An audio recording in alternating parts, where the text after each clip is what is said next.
everybody, this is Denise, and we are about to go through the time gate.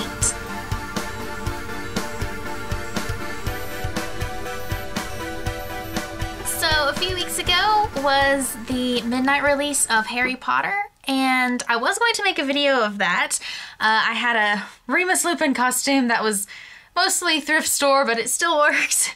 The only thing was, when I got there, I realized the problem is that it's at a movie theater, and movie theaters do not like video cameras. So I'm sorry I wasn't able to record enough to make a video for that. But wearing my Remus costume did give me the idea for this video. A lot of costumes, such as Remus, involve scars. And, you know, some people, when they need a scar for a costume, they'll just break out, you know, some brown eyeliner and, you know, draw the scar on however they need it. Then there's some people who, you know, go all out with liquid latex and all that sort of stuff. But there is a really easy, simple, so simple way to get fake scars that look really realistic. And it is with something called rigid Collodion. I know, I always say it wrong. Rigid Collodion? Rigid Collodion. It's this stuff. It is not that expensive. This little bottle cost me, like, I think it was $4, and I've played with it a lot, and it's still, you know, I still have half the bottle. So, you know, if I was doing a costume that, you know, my whole body was covered in scars, then yeah, I would want to spring for one of the bigger bottles, but just for my Remus costume and what I've played around with it, this little bottle has been perfectly fine. What you do is, it's got this little brush in it, and, you know, just wherever you need the scar, you just sort of brush it on. There's a few little tricks you can do. I'll let that one dry while I'm doing it. If you do just the stuff, then it'll be sort of a more realistic looking scar, how a scar looks sort of real, you know, in real life.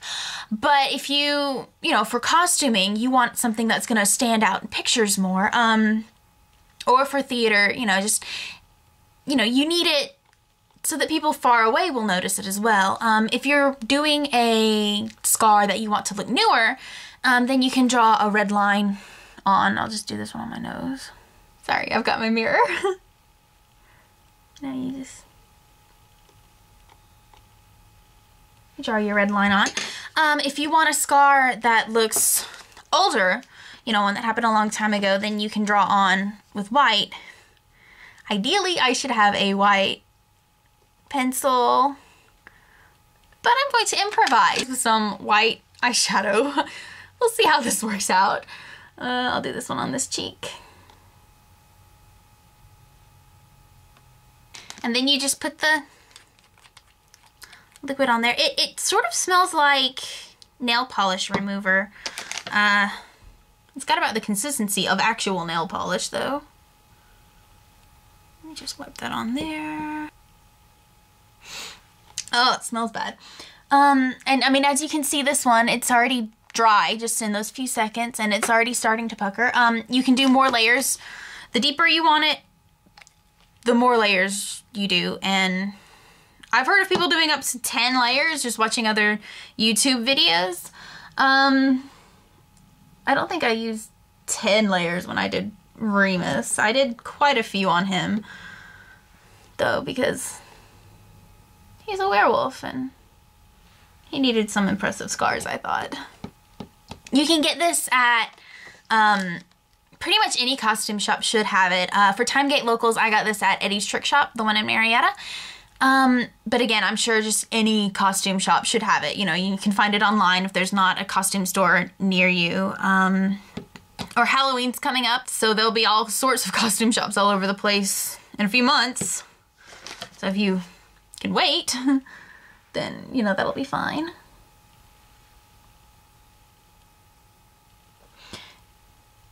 And when I went and saw the movie, I'm pretty sure I had my Remus makeup on for like 8 or 9 hours.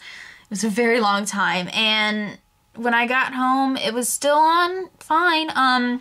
Some of the corners were starting to peel off just from where, but not all of them, just like around like my mouth, and the ones around my eyebrows I think were starting to peel a little bit. It wasn't anything major though.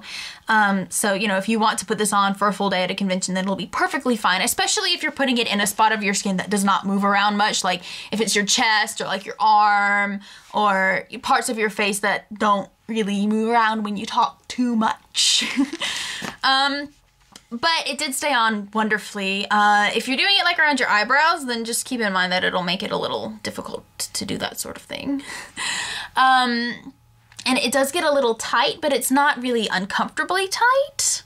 I was wearing it for 8 or 9 hours and I was perfectly fine with it. The deeper you want it, the more layers you go on. I think I'm gonna put another layer on my nose because that one's not puckering too well.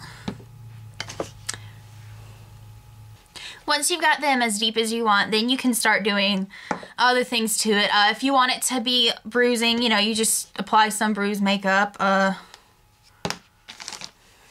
You know, just,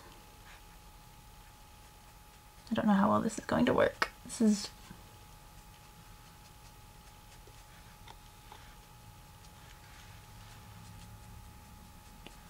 you know, and blend that in a little bit.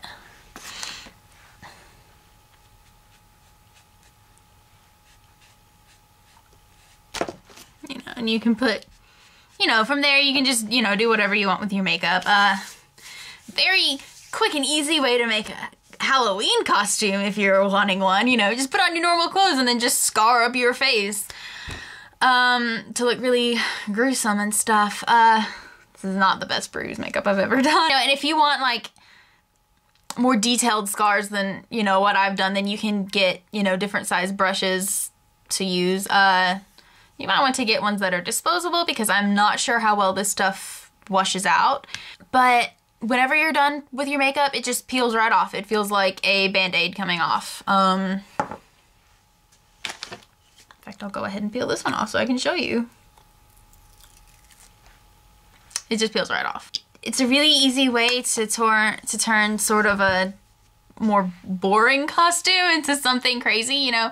Oh, well, I've got this costume that I've worn a ton of times before. How can I update it? Oh, I'll be this character after they've just got done with a battle, or you know, something like that. It's really easy, super easy. I just sat here and did it, you know, and the more you play with it, the better you get at it. I am nowhere near as good as I want to be with it. You know, I just got this a couple of weeks ago for Harry Potter, so I'm new at it as well.